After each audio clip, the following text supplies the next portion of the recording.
Hello all, this is Nandini Saravanan. So இன்னைக்கு நம்ம பார்க்குறது ஒரு பியூட்டிஃபுல்லான சாஃப்ட் காட்டன்.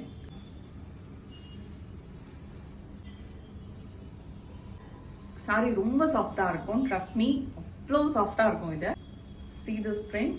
பிரிண்ட்டுமே ஒரு அழகான கலம்காரி பிரிண்ட் தான் நான் காட்டிட்டு இருக்கேன். பாடியில் ஒரு லெஹரியா பிரிண்ட் வருது, அதுக்கப்புறம் பார்டரில் வந்து கலம்காரி பிரிண்ட். One more